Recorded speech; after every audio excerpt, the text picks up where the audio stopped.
ఆడు ఏడుస్తుంటే నేను నవ్వుతానంటే ఆ ఏడుపు అనేది ఒకానొక టైంలో నాకు ఇరిటేషన్ ఇచ్చి, నాకు డిస్టర్బెన్స్ ఇచ్చి, అది నన్ను డిప్రెషన్‌లోకి వెళ్ళేటట్టు చేస్తది. వాడు ఏడుస్తూ ఉంటే నేను హ్యాపీగా ఎట్లుంటా? నా ఇల్లు ఒక్కటి శుభ్రంగా ఉంటే, కాలనీ అంతా అపరిశుభ్రంగా ఉంటే దుర్గంధం అనేది నాకు కూడా వస్తది కదా! కాబట్టి మనం మంచిగా ఉండాలని ఎదుటోడిని నాశనం చేయాలని అనుకుంటే, వాడు చెడిపోకురా చెడు అనేది ఇక్కడ డైరెక్ట్ వస్తది.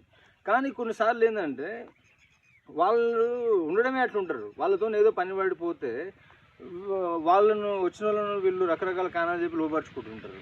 వాని దగ్గర ఉన్నటువంటి అధికారాన్ని ఉపయోగించి, లేకపోతే వాని దగ్గర ఉన్నటువంటి డబ్బును ఉపయోగించి, లేదంటే వానికున్న పేరును ఉపయోగించి, అట్లాంటోళ్ళని ఎక్స్‌పోజ్ చేయాలది.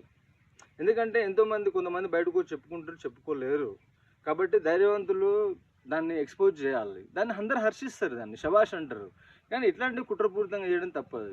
ఈ మధ్య చాలా ముఠాలు వాట్సాప్ కాల్స్ ద్వారా న్యూడ్ కాల్స్ చేసి, అవతలోళ్ళను కూడా అట్లనే చేసి, అది రికార్డ్ చేసి మీ గ్రూప్స్‌కి పంపిస్తాము, లేదంటే మీ ఫేస్‌బుక్‌లో ఉన్నటువంటి ఫ్రెండ్స్ లిస్ట్‌కి పంపిస్తాము, లేదంటే మీ ఫ్యామిలీ మెంబర్స్‌కి పంపిస్తామని చెప్పేసని వాళ్ళని బ్లాక్‌మెయిల్ చేస్తే, వాళ్ళు లక్షల లక్షల డబ్బులిస్తారు.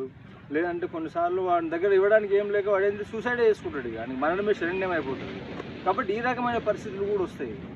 అరే నువ్వు బతకడానికి ఒక వ్యక్తిని అంత టార్చర్ పెట్టి వాడు సూసైడ్ చేసుకునే పరిస్థితిని కల్పించడం, అది ఏం జీవితం అది? కొద్దిగా ఆలోచించాలి. కానీ క్యారెక్టర్ అసాసినేషన్ చేసి దానివల్ల ఒక క్షుద్రానందము ఉంది, ఒక రాక్షసానందాన్ని ఉంది. లేదు అని అంటే డబ్బు గుంజడానికి టైము తిరిగి వస్తుంది. ప్రతి ఒక్క అనా పైసతో సహా లెక్క చెల్లిస్తుంది అది. ఈరోజు బలవంగా ఉన్నోడు ఎల్లకాలం బలంగా ఉండకపోవచ్చు. వాంది కూడా ఒక డౌన్ఫాల్ టైం అనేది ఉంటుంది, గుర్తుపెట్టుకోవాలి మనం అది. మహాభారత్లో కృష్ణుడు ఒక దగ్గర చెప్తాడు, నీ శత్రువు ఎంత బలవంతుడైనా, వాడు నీ పట్ల ఎంత నిర్దయగా ప్రవర్తించినా, నీకు ఎంత అన్యాయం చేసినా, నువ్వు వాడి పైన తిరిగి ప్రతీకారం తీర్చుకోలేకపోయినా, కాలం అనేది మహా శక్తిశాలి.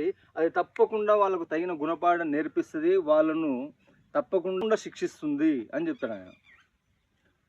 కాబట్టి మారండిరా బాబు, చేతనైతే ఏ ఫీల్డ్ ఉన్నాడో ఆ ఫీల్డ్తోనే ఫైట్ చేసి గెలవడానికి ట్రై చేయండి. అంతేగాని ఇట్లాంటి ఆడొంగల్లాగా ఇట్లా ట్రాప్లు గీపులు వద్దు. బుద్ధి తెచ్చుకోండి. ప్రతి ఒక్కరి ఇంట్లో అన్న ఉంటాడు, తమ్ముడు ఉంటాడు, కొడుకు ఉంటాడు. ఇవన్నీ ఎందుకు?